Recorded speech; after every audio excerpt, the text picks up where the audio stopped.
Howdy, Internet. Today we are stringing this violin with a set of domestic infield dominant strings. These are great strings.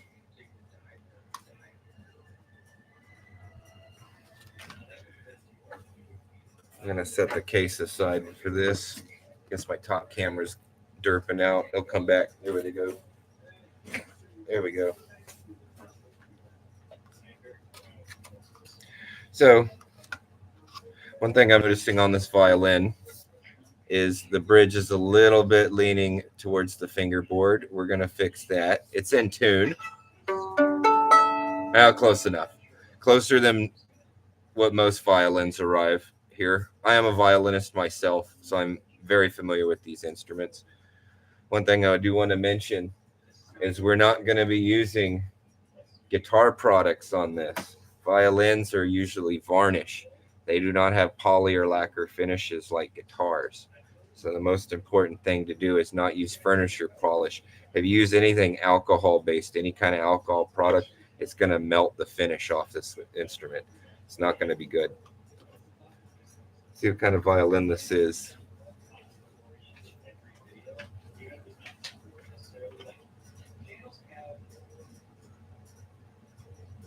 A Ventura model VLN-3, and it's full size 4/4.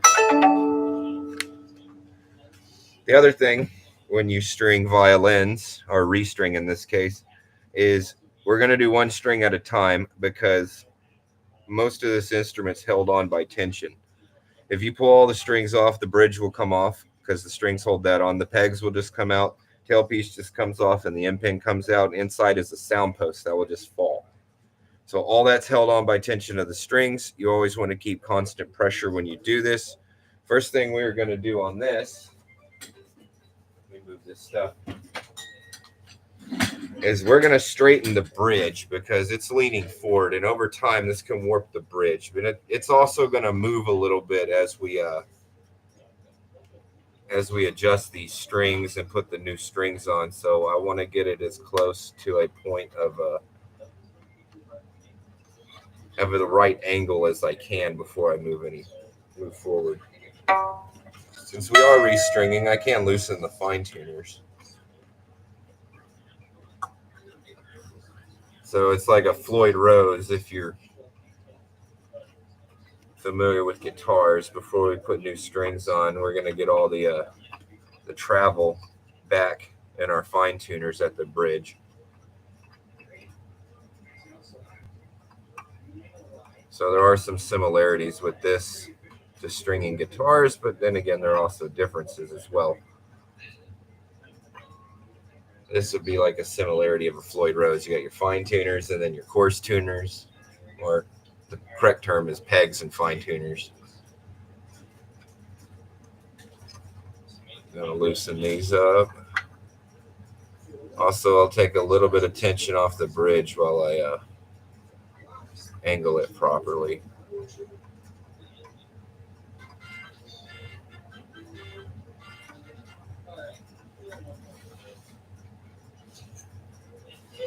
And it's leaning forward a little bit, so we're going to kind of support the top and bottom and push.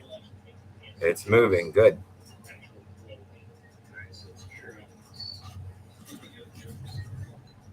That already looks 100 times better. It still needs to go back more.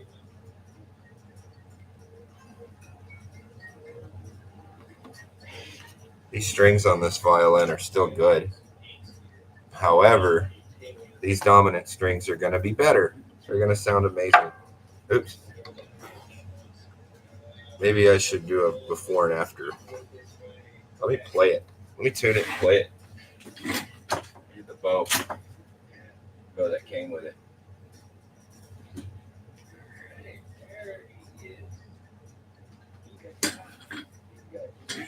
This should have been loosened before it was put in the case.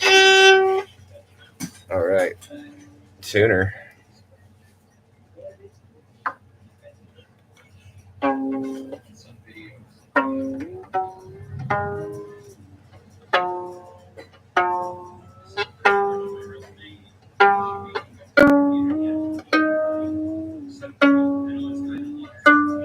GDAE.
That's more or less what we have on these strings.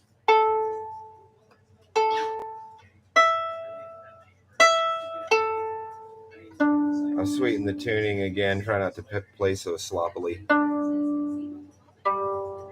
way we have baseline, so before we put the new ones on, these should be better. I'm not sure what strings are these coming off, but dominants are like a great kind of upper mid-range violin string. But also look at the price of these things. $49 US.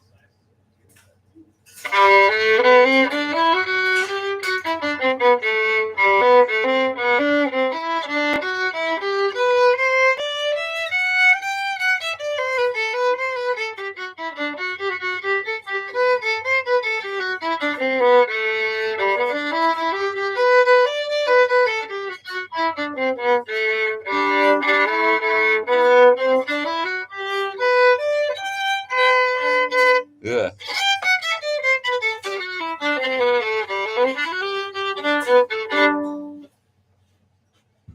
All right, let's swap the strings.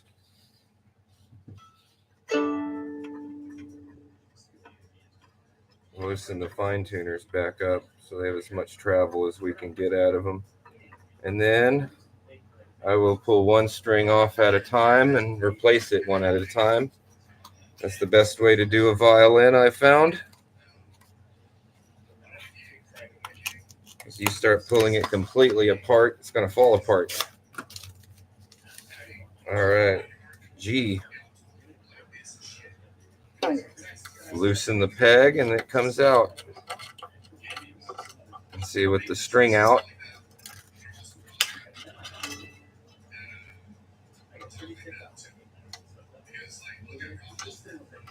it's holding it in there. There we go.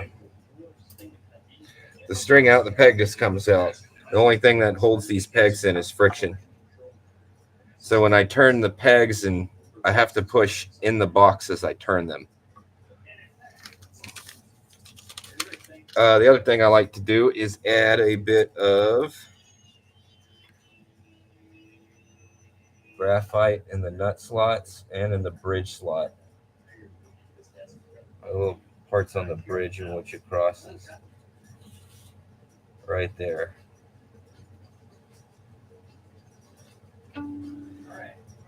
More up here.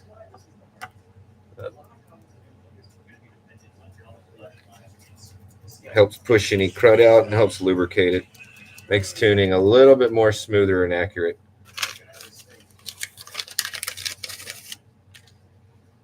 This is a dominant G.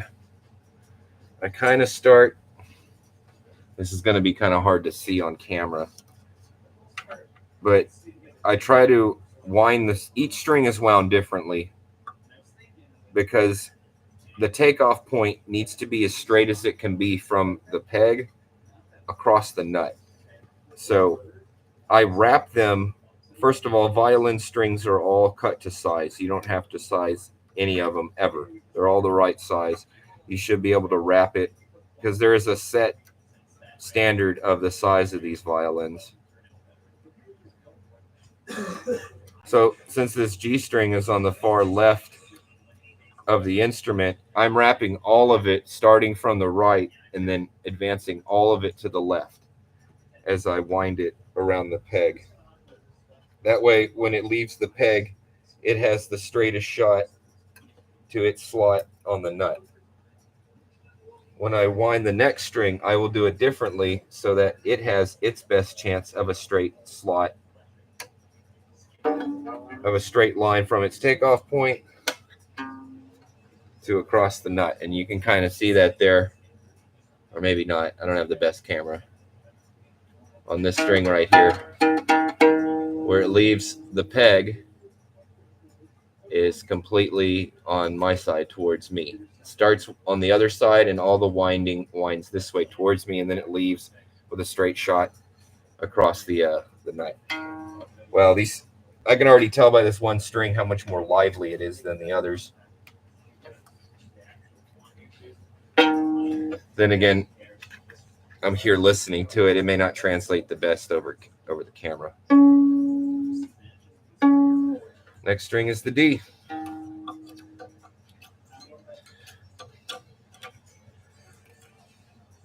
We remove it, and then we're gonna color in the nut and that spot on the bridge with the mechanical pencil.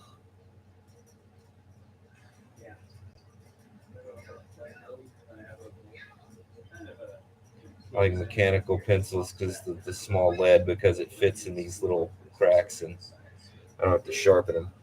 There's nothing special about the lead I use, just normal, just pencil lead. Grab the D string. These are labeled. Violin strings are identified by their color patterns. I think all the dominant strings, they all have purple, I forgot what they call this. I'm sure this part of the string has its own name, but the top of the string opposite from the ball end, they're all purple. And then they color code the string down here around the ball ends.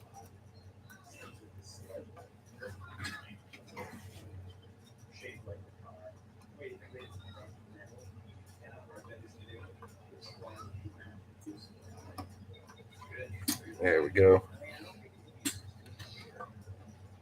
And so this one, I'm going to wind a little bit more starting right. I'm going to wind it towards there. Then I'm going to cross it over and wind back so its takeoff point is closer to the center than what the G was.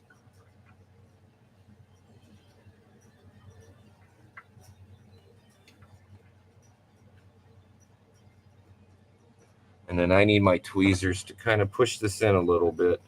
It's a tight fit here in this peg. There we go. I'm just going to push it a little bit through more. And then, again, I'm going away from the direction I need to go, and then I'm going to cross over and come back. So now I cross over, and then its takeoff point is almost exactly straight from the peg it left. Again, I'm dealing with the second string, not this one, this string. And the old strings were strung correctly too, which I don't often find on violins, but this violin's been set up properly. The lady that dropped it off said her son's been playing for 3 years already. And so this is an upgrade. If he's 3 years in, he's already kind of serious at this. And so dominant strings are a great upgrade and a nice treat for a violinist if they have never played them, because these are going to be better. On violins, strings do make a huge difference in terms of the overall sound. It's not the end-all be-all of violin sound, but it does make a huge difference. Like, you can really wake a violin up by putting on some good strings on it. All right, A string. Remove the string. And again, I'm not too worried about the tuning right now. I just want to get just have tension put on it so it doesn't fall apart. And so one string at a time, off with the old. And we're going to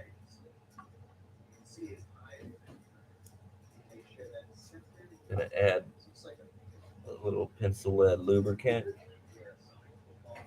I don't know why they still call it lead. I don't think these are lead based anymore. I guess graphite is the.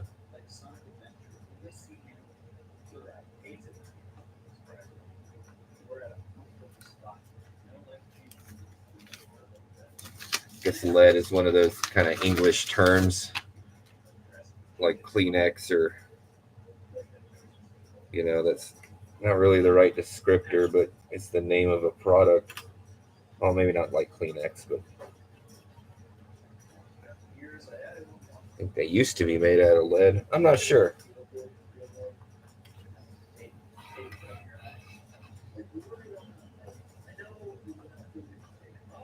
All right, with the A string, it's going to be kind of opposite of the D, where it's going to start winding towards me.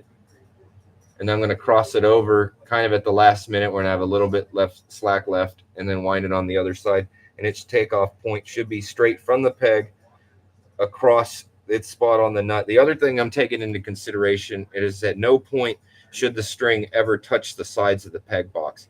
If it ever starts binding up against the sides of the peg box, it either makes it inoperable or increasingly difficult to tune. So in doing this, I'm winding these to where they're not touching the sides at all. That's the other kind of rule I'm enacting when I do this.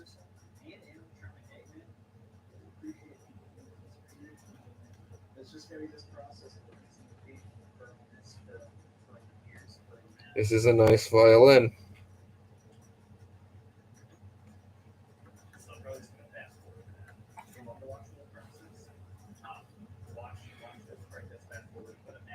Working on these and then having a music store that services the public, I get my fair share of the Amazon violins, and then trying to make those work is a nightmare. And then that's why I totally lament where schools, they have requirements to the quality of instrument their students can play in orchestra, because some of these violins off the internet are just bad. And it's like, well, you got to spend half the class just getting the instrument tuned and playable before you can even start teaching it. And so,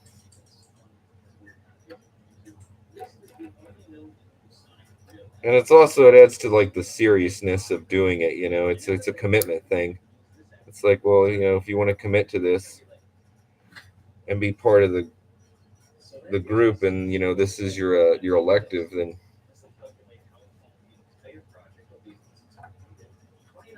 you at least need to have a standard of quality to be a uniform group, but within reason. Everybody, it can't be out of the range of people to participate that can afford to participate. That just fell right out. There goes that progress. The A string's the hardest one. It's up here at the top, and you got very little space. So sorry if I'm crowding here, so I can do this. It's very hard to get started.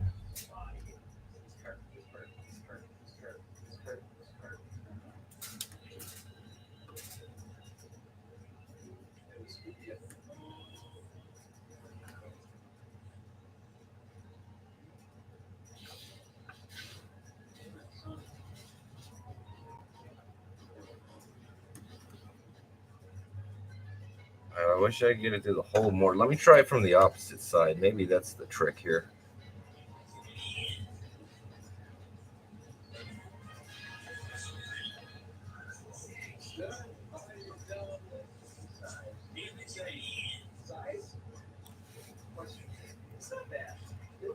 Violins can be tricky.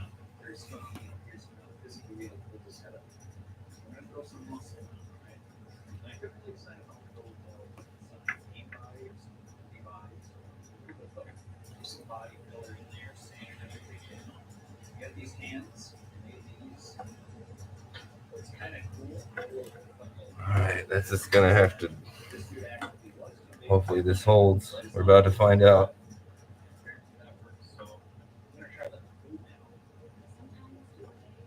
Yeah, this I think will work.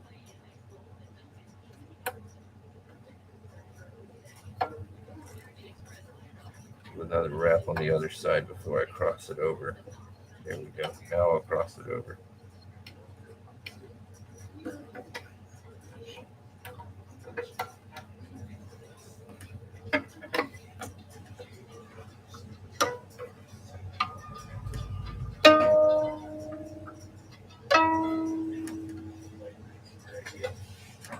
All right, last string. Beer.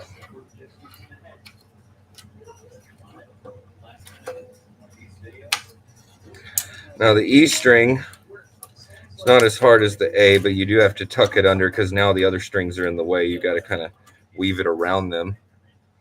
It also has this little piece, and that goes on the bridge. See this little piece I'm moving? That goes on the bridge, so like this real thin wire doesn't cut through it.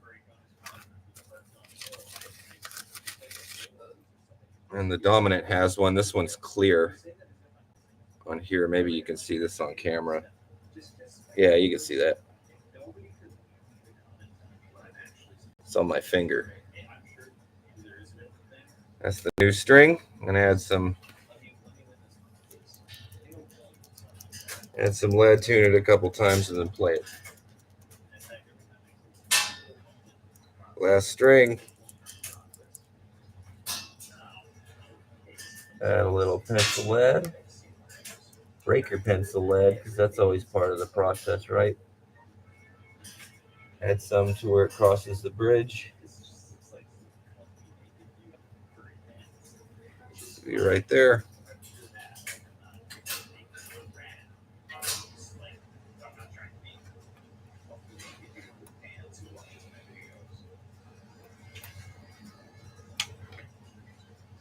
I'm going to start by putting it in here first. There we go. Now, since this string's on the far right of the instrument, I'm just going to wind everything that direction. There's a big piece of fuzz in there I need to pull out from the last string. There we go. There we go.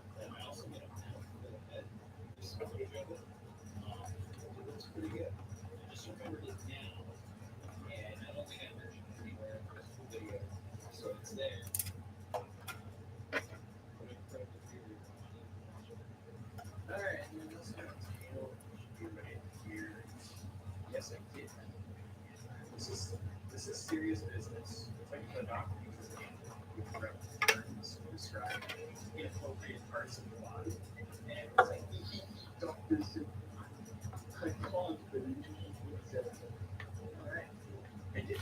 And when I put that little sleeve thing on the E string, I kind of favor back here instead of centering it over this, so you have a little bit more room for your bow right there, especially if you're trying to play loud on the E string. Your bow won't catch on that because that will pull a bow hair off. All right, so we're in the ballpark. No, we're not in the ballpark at all. We need to tune this. I don't know what I meant by that.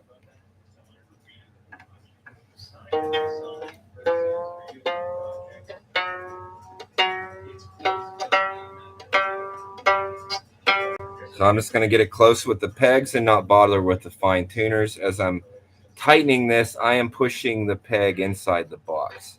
So this is B. It needs to go to a D. So as I tighten it, I'm turning and pushing, turning and pushing.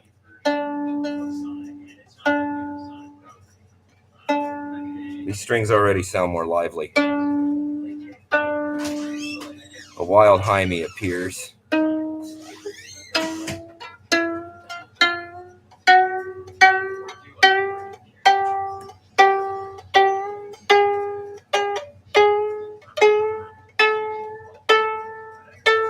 It's like, is it going to snap? It's like it's a violin. It gets pretty high pitched. That's A. We're going to adjust the bridge again. This is why I'm not too concerned about the accuracy of the tuning at this step, because everything kind of has to come into place here.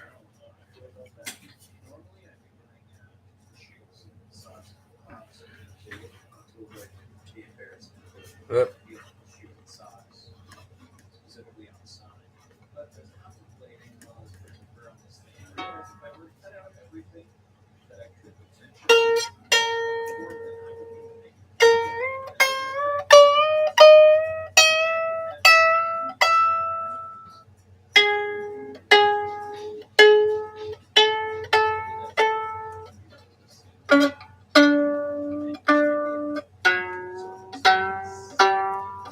Now I can say we're in the ballpark.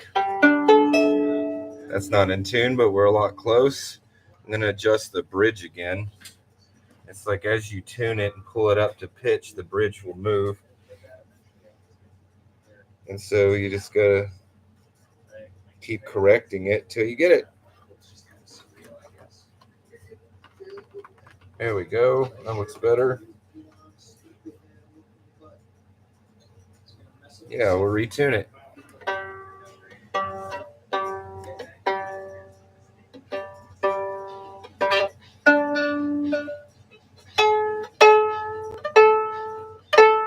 This instrument almost doesn't need fine tuners.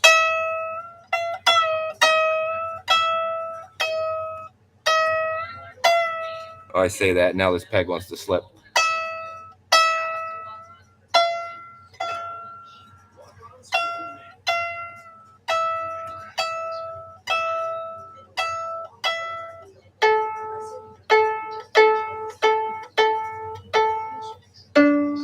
Now, new violin strings will move a lot.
I think the chair wants me to stop, and we'll end it here.